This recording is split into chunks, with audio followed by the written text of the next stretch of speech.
considered by many gamers to be the worst types of levels in gaming. While there are many levels that are absolutely infuriating, there are a good handful of levels that aren't half bad. After dealing with 10 terrible final bosses, this list will be a breath of fresh air. No pun intended. Before we begin, I want to make this perfectly clear.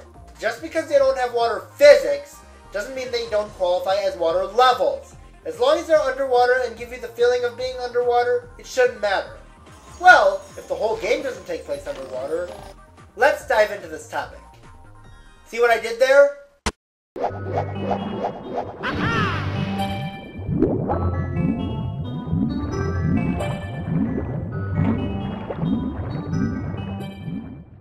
Some people regard the Great Bay Temple as one of the worst levels in the Zelda franchise. Some say it's even worse than the Water Temple.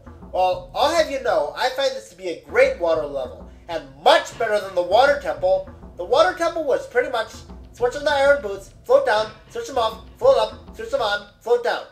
With the Zora mask, the controls are great. Want to walk on the seafloor? Just press B. Want to swim? Press A. I feel like one thing I enjoy about this is the atmosphere. I don't know, I just like the moving water or something. I like how you can change the currents. You don't have to do it as much as you have to change the water level in the Water Temple. What, you don't think changing the currents is fun? Well, about every water level in the series has at least one annoying aspect of it. You're allowed to hate on this temple if you want to. This is my list, not yours.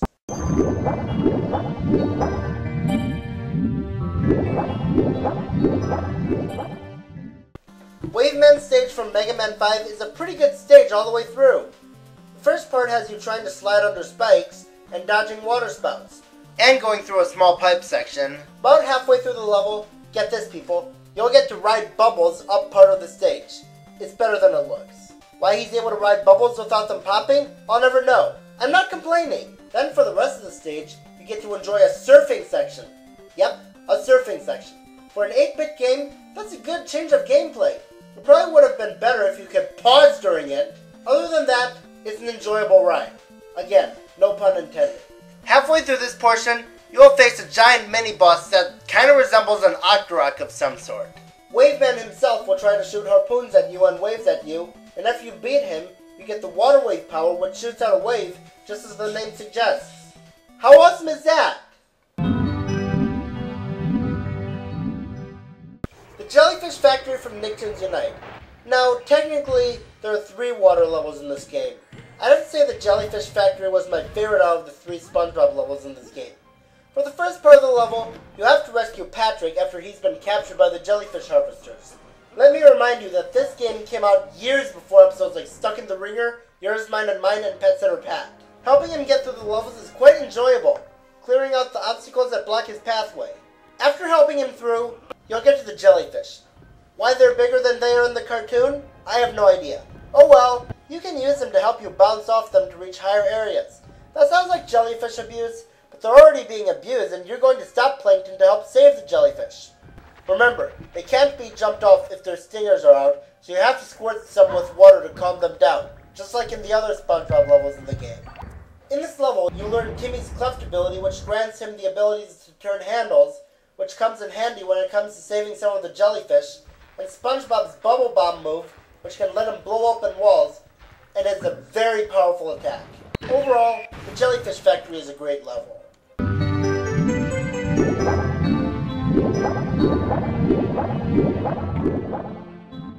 Atlantica from Kingdom Hearts, obviously originating from the movie The Little Mermaid, is a surprisingly good water level. The gameplay has changed up just like all water levels. And how does it work out? The level controls quite swimmingly. Haha, I get it because it's... never mind. Atlantica does indeed feel like you're in the world of The Little Mermaid, and there are a lot of fun areas in it. Oh, and riding the dolphin is fun too. Don't know much else to say about it. It's really fun. And no, I am not going to bring up how it plays out in the sequel. That's for a later countdown. Olive Ocean. Even though Olive Ocean takes place partially on a beach, half of it is in an underwater cave. I can't really explain it. I guess it's just how it combines the game's exploration with the Kirby series as actually good water levels, and the scenery is beautiful.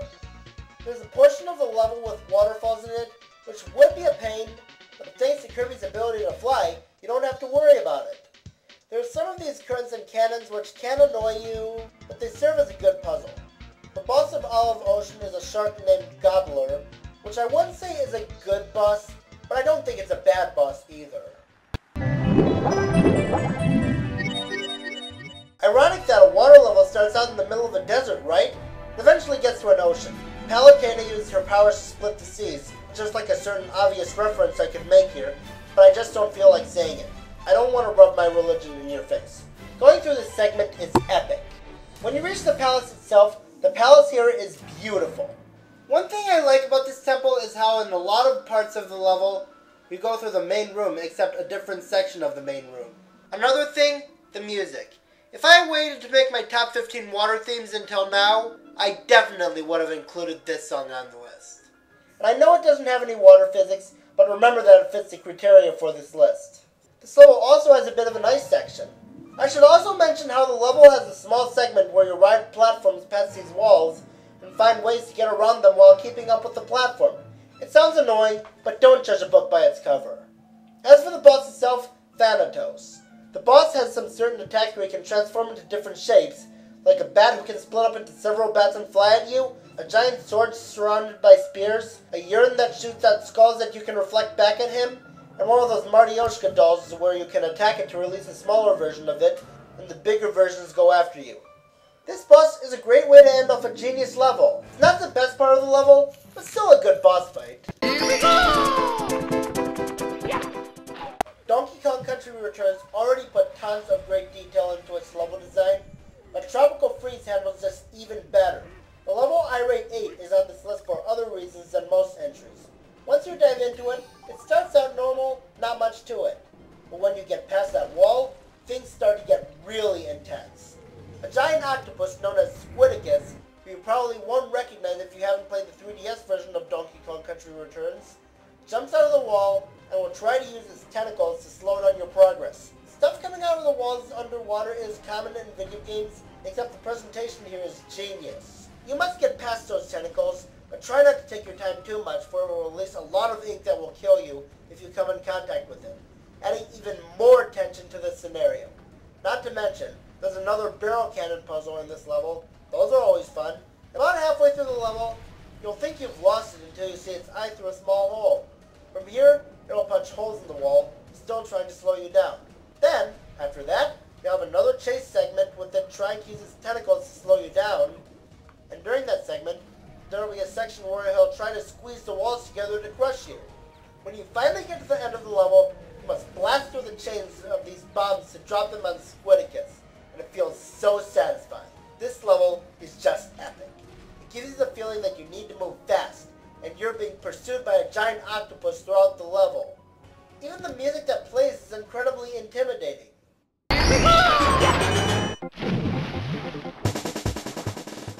Sector 4 from Metroid Fusion is awesome.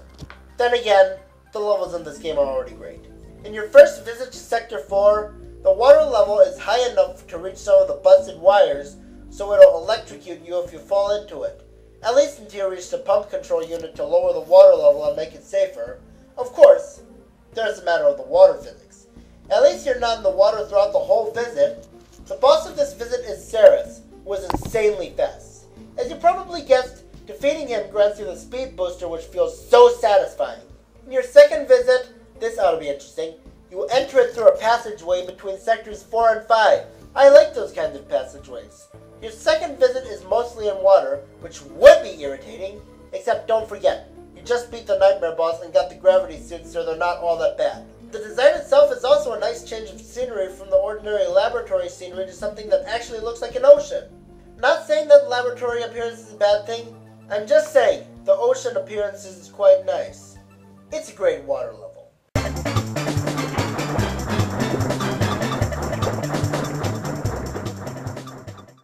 I think it should go without saying that Sonic Colors is an awesome game. It's so good that despite being of the Sonic franchise, it even got a water level right. First thing I should mention is one of the best looking levels in the game that's already full of beautiful levels, and the music is one of the best in the game to listen to. Act 1 serves as a great introduction with its underwater tubes, temples, and introducing you to its swimming controls. They're not much different from the normal ones, except the drill ability lets you go much faster in water.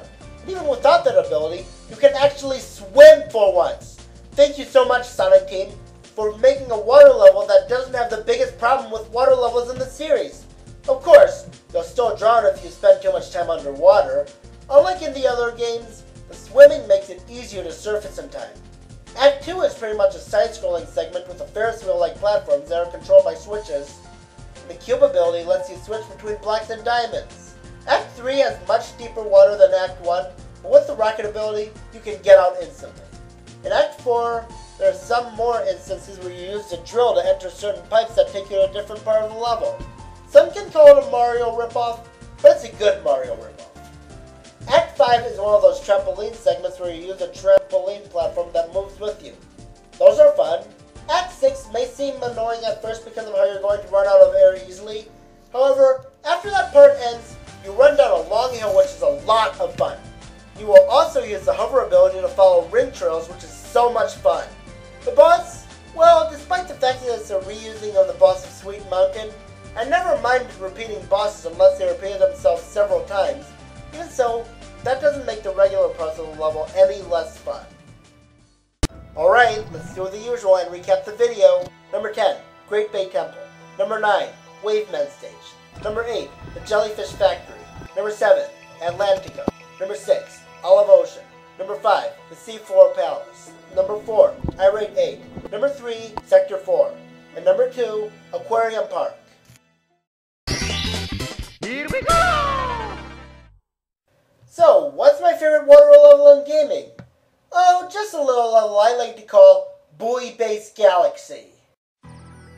Oh my gosh, this is the best water level in gaming history.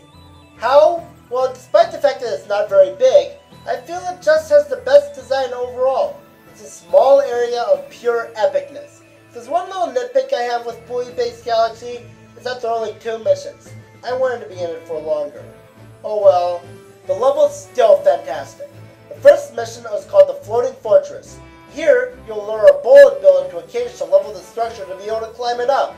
During your climb, you will be wall jumping and you will be threatened by thwomps and water shooters. You'll need to use the Top Man robots to help you climb the structure. Spin the screw to make the platforms move so you can climb them. Be sure to grab the blue chips if you want to be able to advance through the level. You'll then end up on a planetoid. Once you get there, unscrew a screw to open it up, revealing its watery center. Dive into it to get the first star. The other mission is a green star mission called Secret of Buoy Base. This one isn't as long as the Floating Fortress. Here you need to lure a bullet bill into a metal cage blocking a pipe. Then you must go into the pipe to go outside of the base. Dodge the bullet bills as you make your way to the star, and guide a bullet bill into a cage, releasing the star from it. That overall is just epic. The last thing I should bring up, the music. It sounds incredible, giving the feeling that you know that you'll make it through this level.